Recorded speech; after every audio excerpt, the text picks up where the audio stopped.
there's loads of stuff out there that you'll see, and you'll hear people talking about how making sure you've got balance within your diet. So you can then enjoy the nice things that you like, but you're not going to be binging all the time and restricting.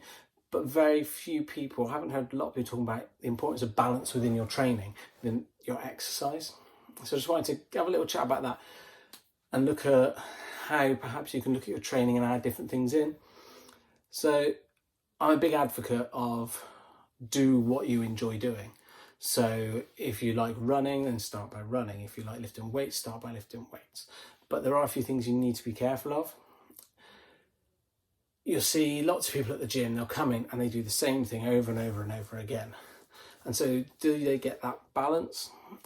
In my experience, the worst people for it are runners. You get, from my sports therapy side of it, I'm looking at injuries and stuff like that. If people run and really love it, all they want to do is run.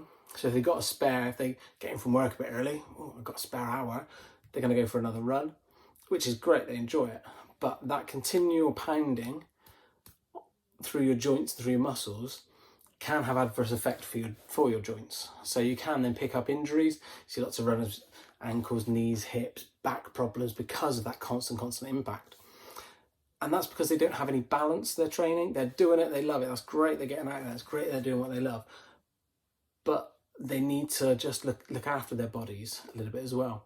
Get a lot with sports as well. From working at the tennis centre, tennis players, you see them all, lots of them strapped up with straps around their elbows and around their knees because all they want to do is play tennis. And actually the muscles that they've got aren't necessarily strong enough to keep going with the amount that they're doing. So you've got to make sure that you have that balance, that yes, you're doing, if you love running, you're doing running. If you love tennis, you love tennis. If you love lifting weights, you're lifting weights. But you balance that off with the other side of the training to offset any injuries.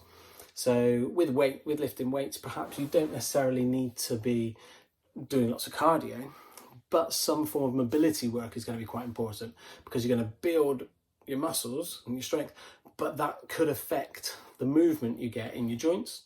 And so mobility and flexibility work alongside that is going to be really important as well. So just making sure you've got that balance between what you love doing and what is going to help you keep doing what you love doing.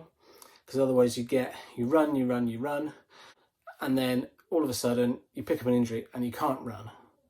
And then you've got to do the rehab, build yourself, and then you start running again until you pick up another injury. So you've got to make sure that balance is there so that you can keep going for a long time. So okay, mobility, it's a little bit boring if I'm sometimes doing it, but if you want to keep going, it's good to do. If you love your cardio, then sometimes you look at, gotta go lift some weights, it's just a bit dull, but it doesn't have to be dull. You might not enjoy it, but it's going to be good for you to do. So as I said, big advocate of do what you like doing, but just try and balance that off and make sure that you are giving yourself the best chance to do as much of what you want to do as possible without picking up any injuries.